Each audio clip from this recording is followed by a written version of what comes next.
Whether you're looking for manufactured or natural stone to accent or update your exterior or interior project of any size, Centurion Stone of Iowa offers a variety of styles, patterns, and colors for every need. Centurion Stone, our own manufactured stone product, has the look and feel of natural stone and is available in over 200 color and pattern combinations. We also provide natural stone for interior and exterior projects. Our Des Moines and Omaha locations are open daily. Browse our wide variety of product samples with our helpful staff. They'll answer any questions that you have. Check us out on the web at centurionstoneofiowa.com.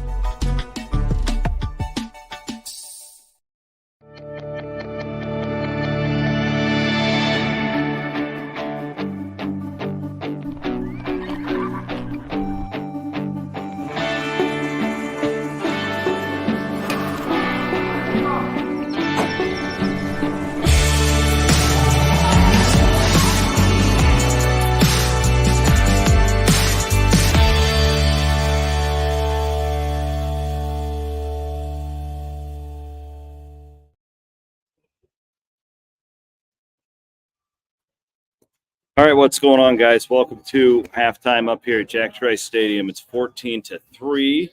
Kansas leads Iowa State in a bit of a perplexing first half for the Cyclones. Let's break it all down for you. I got a lot to talk about. As you know, it's weird. Iowa State played really bad. You know, it was really a bad half across the board. We'll get into all the specifics, but you're still only down 11. It feels like you should be down 21, 24, something like that. So Iowa State's got a chance here to regroup, and this is still a winnable football game despite not playing well at all here in front of a sold-out crowd in Jack Trice Stadium. I want to go through a few notes that I had. Defense really struggles early. Miles Purchase didn't start the game at cornerback, and you wonder if it was a disciplinary thing. He did start in the second quarter at cornerback. Really good scouting by Kansas as they just abused Jontez Williams and Blake Thompson, who's in there for an injured Jeremiah Cooper. It does look like Iowa State has kind of clamped things down defensively, which was encouraging in the second quarter, but a bad first quarter for that defense. You know, a really bad break, I think, on that Jalen Knoll kick return. I think what happened, I'm pretty sure, is that the official called the play dead at the 30 or the 31, whatever it was. Had he not called the play dead, then you can go back and review it to see if a guy stepped out of bounds. What you can't do is call a play dead and then give a team 30 extra yards. So they just botched it on the field. That's my interpretation of what happened after talking to some people up here in the press box.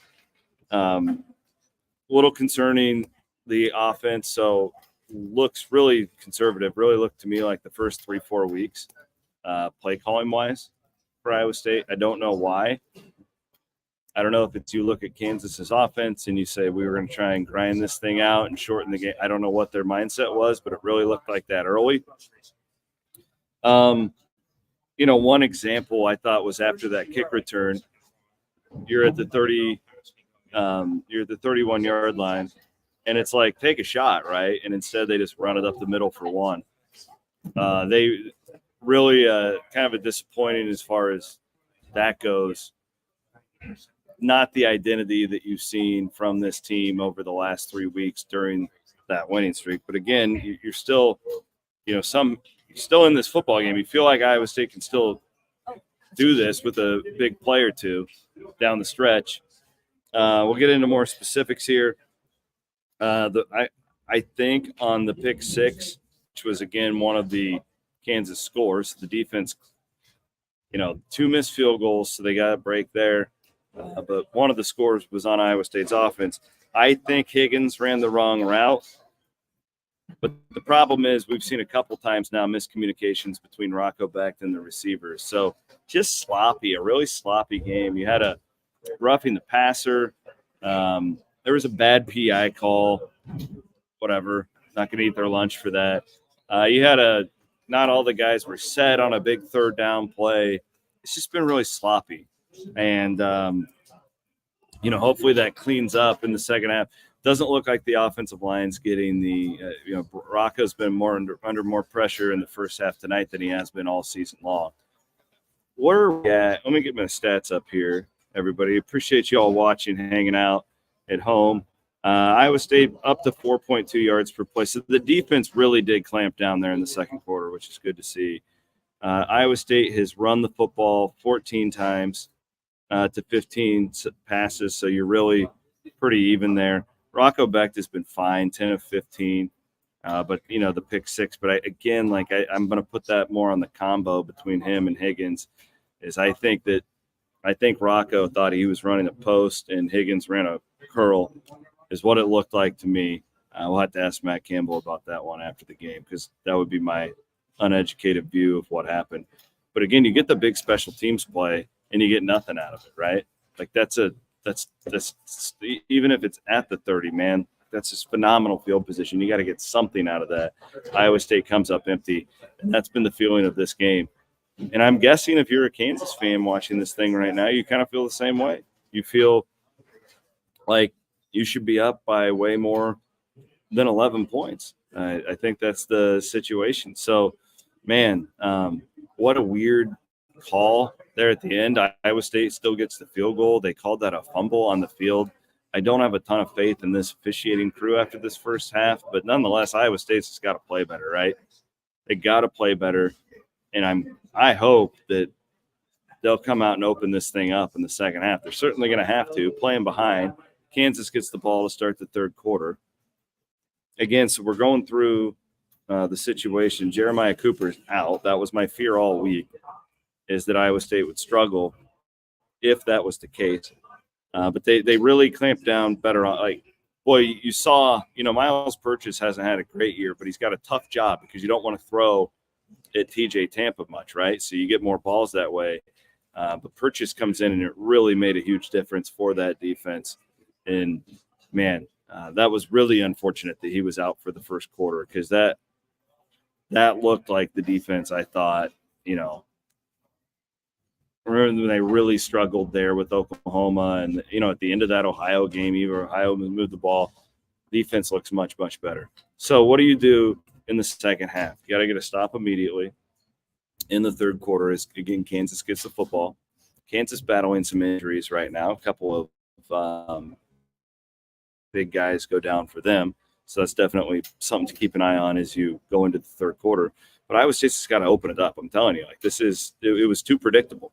And the offensive line is getting abused for it, right?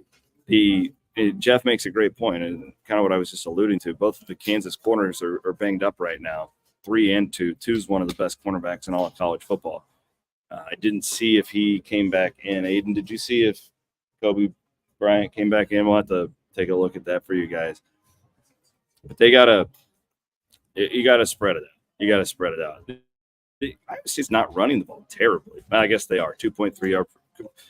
Forget that. Forget I said that. They are running the football terribly. Eli Sanders, 6 attempts, 17 yards. Doesn't this feel a lot like the offense in the first few games of the year? Just really predictable, run on first down, try and run it again on second down. Now you're going to throw it on third. And then that's when Jeremy says the same thing. It just shades of the Iowa and Ohio play call, and it really felt that way to me too, guys. So get out there. They got to go out and get this crowd back into it too. This crowd wants to be on fire tonight, and it hasn't been. It's a phenomenal crowd. Price is amazing, and it's been really, really, really quiet. They had the kick return to cheer about, and then it gets called back. Iowa State needs to get off to a fast start in this third quarter. I think they can win this game. With Kansas's injuries and the way the defense clamped down, I think that Jason Bean is due for a turnover at some point. But you got to get off to a good start. I do. I'll call it right now. I think Iowa State will come back and win the game. It sounds crazy, right? I think they will. We'll see. Y'all can check me if I'm wrong. I'm wrong more than I'm right. When you give opinions for a living, you just got to be okay with it. I like Iowa State here to bounce back in this one. We'll see. I want to thank our sponsors, Fairway Meat and Grocery. We had our big Fairway Festival of Meats out in the tailgate lot today. It was phenomenal. Centurion Stone of Iowa.